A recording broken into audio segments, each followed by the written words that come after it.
बहुत ही खूबसूरत गांव था जिसका नाम था बीरंगा। यहाँ सभी लोग बहुत खुशी खुशी से रहा करते थे। गांव में सभी कुछ अच्छा चल रहा था और इसी बीच अमेरिका से एक फैमिली अपने पुश्तैनी घर में रहने आती है।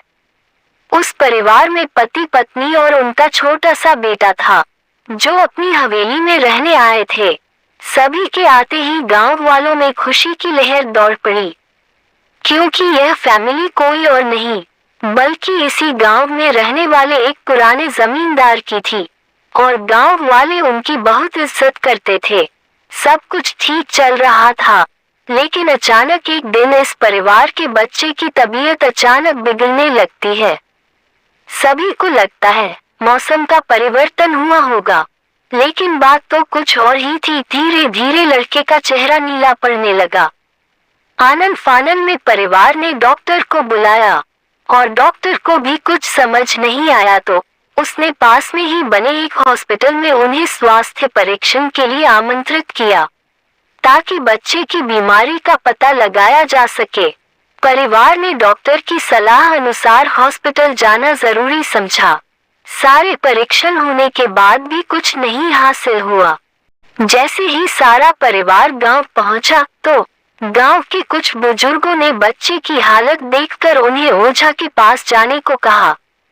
आज भी गांवों में पुराने रीति रिवाज के अनुसार झाड़ फूंक करके इलाज करने की प्रथा कायम है। परिवार के सभी सदस्य बच्चे के लिए ओझा के पास भी जाने को तैयार हो गए। गांव के पास ही पहाड़ी में एक बाबा रहते थे जो कि काली विद्या में भी माहिर थे। जैसे ही उनके आश्रम की सीढ़ियों में वह बच्चा अपने परिवार के साथ पहुंचा तो ओझा जोर जोर से चिल्लाने लगे, तू क्यों आई है? इतने बरसों के बाद भी तेरा बदला शांत नहीं हुआ। ये सब सुनकर बच्चे के माता पिता और गांव वाले दहशत में आ गए। उन्हें समझ नहीं आया कि बाबा को इतना क्रोध क्यों आ रहा है, जबकि उन्हें अभी तक कोई बात बताई नहीं गई। लेकिन बाबा तो काली माया में पारंगत थे, इस वजह से उन्हें रूहानी ताकतों को पहचानना आता था। सभी लोगों ने आश्रम में प्रवेश किया, लेकिन बाबा ने केवल उस बच्चे को पास आने को कहा। बच्चे की हालत बहुत ही खराब थी। उसकी आंखें लाल हो चुकी थी, उसका शरीर नीला दिखाई पड़ रहा था और उसके शरीर का तापमान आम बुखार से कहीं ज्यादा था। ओझा ने विभूति उठा करके बच्चे के मुंह पर फेंका। बच्चा जमीन पर लेट गया और जोर जोर से हाथ पैर हिलाने लगा। किसी को कुछ नहीं समझ आ रहा था कि बाबा की विभूति से क्या चमत्कार हुआ कि बच्चा अपने आप जमीन पर लेटकर ऐसी हरकतें करने लगा। तभी अचानक बच्चा अपने पैर की उंगलियों के बल खड़ा हो जाता है और बहुत ही खूंखार औरत की आवाज में ओझा को उसके पुराने नाम से बुलाया। अरे वो प्रेरणा, मैं तुझे नष्ट कर दूंगी। लड़के का ऐसा स्वर सुनकर उसके माँ बाप घबरा गए। लड़के को इस अवस्था में देखकर उन्हें कुछ समझ नहीं आ रहा था कि ऐसा क्यों हो रहा है। तभी ओझा ने एक मंत्र पढ़कर बच्चे को अपने काबू में किया। सारे गांव वाले ओझा से पूछने लग, बाबा ये सब क्या है? ये बच्चा ऐसा क्यों कर रहा है?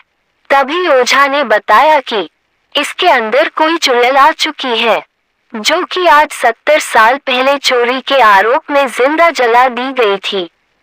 उसे ऐसी सजा देने वाले कोई और नहीं बल्कि इसी बच्चे के दादाजी थे और वह चुड़ैल अपना बदला लेने इसलिए आई है क्योंकि वह गर्भवती अवस्था में जिंदा जली थी और उसके कोख में पल रहा मासूम बच्चा भी जल गया। इसी वजह से वह उस वंश बच्चे को भी दर्दनाक मौत देना चाहती है ताकि उसका बदला पूरा हो सके। ये सारी कहानी जानने के बाद उसके परिवार वाले ओझा के सामने गिड़गिड़ाने लगे और अपने बच्चे की जान की भीख मांगने लगे। तभी ओझा ने अपनी घोर तपस्वी शक्ति से मंत्रों के उच्चारण के साथ उस चुड़ैल को मासूम बच्चे से बाहर निकाल दिया और कुछ ही क्षणों में बच्चा सामान्य हालत में आने लगा और वो पूरी तरह से ठीक हो गया।